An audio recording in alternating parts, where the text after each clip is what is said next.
You've heard of unconditional love, but have you heard of the secret to unconditional happiness and allowing more into your life? More wealth, more success, and more love. More freedom in your life right now. Welcome to the Happy Bar with Israel Savage.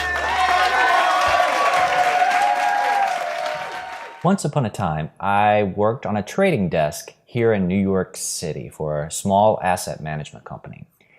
And in the marketing materials for that company, like they do for many financial companies, you always had to put at the end of every financial notice this phrase: past performance does not predict future outcomes. Past performance does not predict future outcomes. And I want to say that something similar is true for us in our lives. And that is that past experience does not predict future outcomes when you are in the receptive mode. I'll say that one more time. Our past experiences do not predict future outcomes when we are in the receptive mode.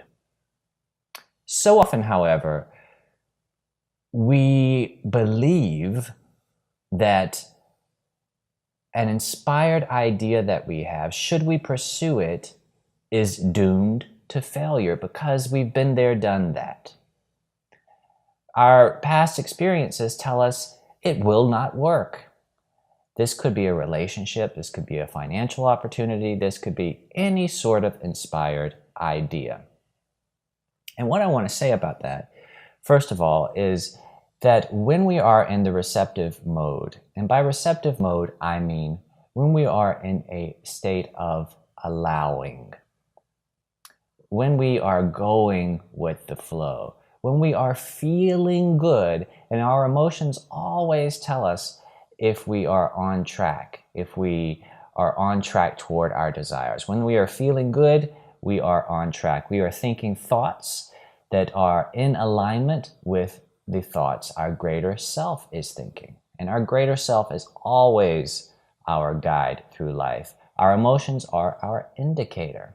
And so when we are feeling good and we receive an idea, and receiving an idea feels very different than making lists of strategies and motivating. Inspiration is very different than motivation. Motivation can get us a little ways. Inspiration can take us anywhere and beyond. The sky is the limit, and we'll feel good doing it. Sometimes motivation doesn't feel so good, and the results are never as inspiring, or the results are never as fulfilling as inspiration.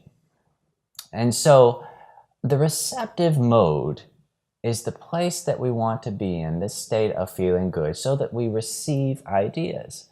And once we've received an idea, where many of us stop the flow of having everything that we want into our lives, is that we judge future outcomes, potential future outcomes around this received idea or inspiration of action that we should take when we're in the receptive mode, based on past experiences we've had when we were not in the receptive mode, right?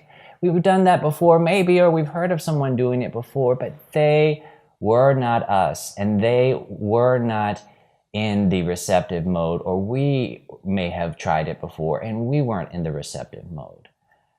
Anything is possible. And in fact, more than possible, inevitable, if you can stay in this state of alignment, in this receptive mode.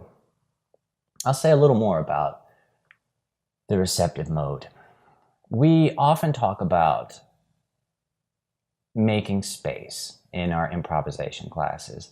In other words, for the improvisation classes that we teach for actors in studios, we always ask our scene partners to make space for each other and to fill that space with emotional expectation.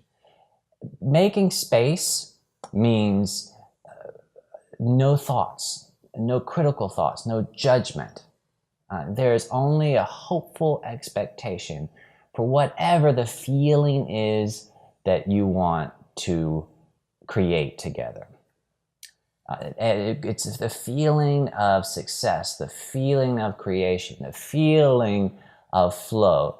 And it takes a little patience. You sometimes have to wait for your scene partner to fill that space. We often want to fill that space with noise, with words that are carried on the wings of anxiety and fears that, oh gosh, this scene isn't going anywhere. I've got to do something. I've got to take action. But inevitably, if you can hold this space with no noise of thought or judgment, just emotional expectation for the outcome that you want, discoveries bubble up and happen. We see this in our lives, usually by accident. How many times have you been in the shower, focused on the sound of the water, the feel of the water, and you receive an idea?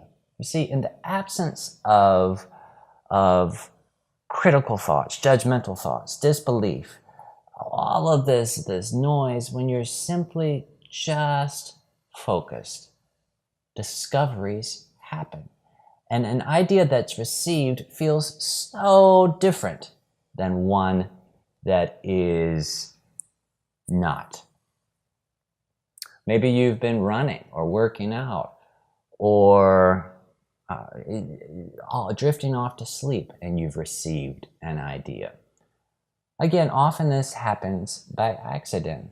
But what I wanted to offer here is this. We've talked about the idea of making space and filling it with emotional expectation when it comes to friends or when it comes to significant others or scene partners, making that space in a very deliberate way for people in our lives. Not holding our spouse or our girlfriend or our boyfriend or our friends prisoner to our experiences of them in the past, allowing them to make changes and not insisting that they stay caught up in the same vibrational dynamic with us that they've had in the past. Often, we don't even notice that our spouse or our girlfriend or our boyfriend or whomever makes subtle changes because we insist, no, you can't be that way because you've always been this way. And even though I don't like this dynamic that we've had in the past, you must continue to be this way. And because our significant others have not practiced the habit of this different vibration, this higher vibration, this higher thought pattern that's more in alignment with their greater selves, because it's not practiced, then they are pulled back into that same vibrational dynamic with us. We don't do them a service, and we do a disservice to our relationship with them and to ourselves.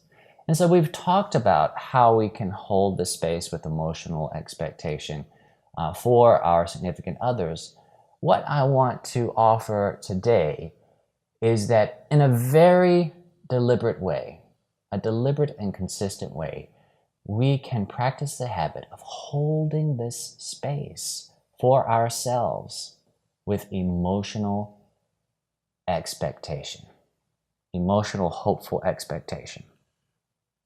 And so, in this space where we've reduced noise and increased silence and space, and we hold the expectation of how it is that we want to feel around any topic: abundant, joyful, in the flow, whatever the feelings are, free, that we want to feel.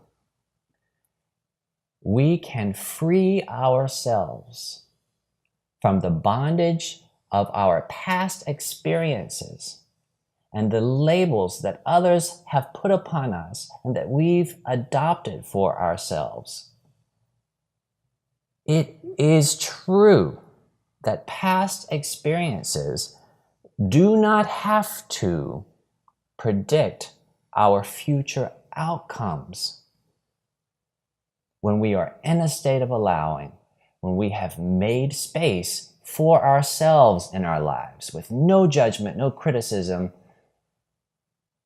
where there is freedom and an expectation that anything is possible and that any received inspiration or idea must be carried out and fulfilled and lead us to our every desire. If you liked what you just heard, then take inspired action now. That's right, act while you are feeling good. And build on your momentum. Schedule your free discovery call with me at instudios-nyc.com/happybar.